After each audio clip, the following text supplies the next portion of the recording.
ఎన్ని రోజులు అది ఇది ఎన్ని నెలలు చేస్తున్నాం ఇదంతా 13 నెలల్లో. మరి ఇప్పుడు ఎన్నేళ్ళు చేసి ₹1,00,000 సంపాదించి దందా చేస్తాం. అవునమ్మా, నీ వయసు ఎంత ఇప్పుడు? 53 అంటే మరి ఎన్ని ₹1,00,000 సంపాదించి ఎన్నేళ్ళు టైం తీసుకుంటాం?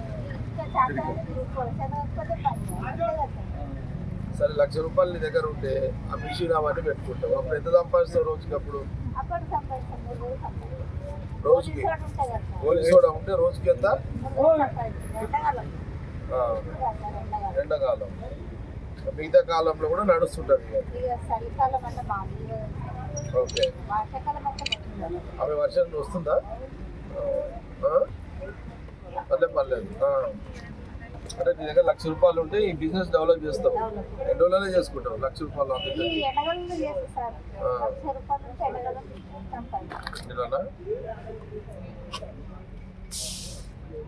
కానీ నువ్వు ₹1,00,000 సంపా. ఇప్పుడు నీకు ఆర్థిక సాయం అందితే నువ్వు డెవలప్ చేస్తావు. సరే, మరి ఎందుకు ఆగినావు ఇక్కడ? యాక్చువల్గా నేను వస్తున్నా, నేను ఆడ దిగిపోయాను. అంటే అక్కడ దిగాలని ఎందుకు దేవుడు డిసైడ్ చేసినాడు, అర్థమైందా? నేను ఆడ దిగి ఒక్కరి నడుచుకుంటూ పోవాలని దేవుడు డిసైడ్ చేసి, ఓకే, టైం డిసైడ్ అయింది, అర్థమైందా? అనుకోకుండా వీళ్ళు ఇద్దరు నీళ్ళ పడ్డారు, వాళ్ళు డిసైడ్ చేసి నేను ఇక్కడ ఆగిన. సరే, నువ్వు అదేం ఏమంటారు, ఇప్పుడు నిమ్మకాయ సోడా ఇచ్చినావు.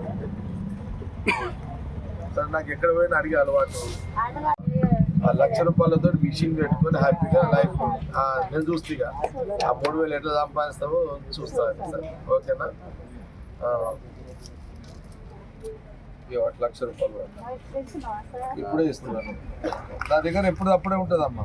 అంటే నీకు అది రాసినట్టుంది ఈరోజు, దేవుడు ఈరోజు నీకు రాసినట్టున్నాడు. ఇక దగ్గర సాక్షి పెట్టుకు వచ్చి ఆడ దిగి ఇట్లా నడుచుకుంటూ పోవాలి, నువ్వు ఇట్లా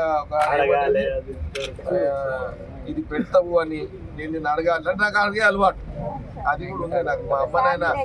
మా అమ్మనైనా పుట్టుకాట్లు ఇచ్చిండు నాకు, ఎవరి కష్టంలో అడిగే అలవాటు కూడా ఇచ్చిండ్రు.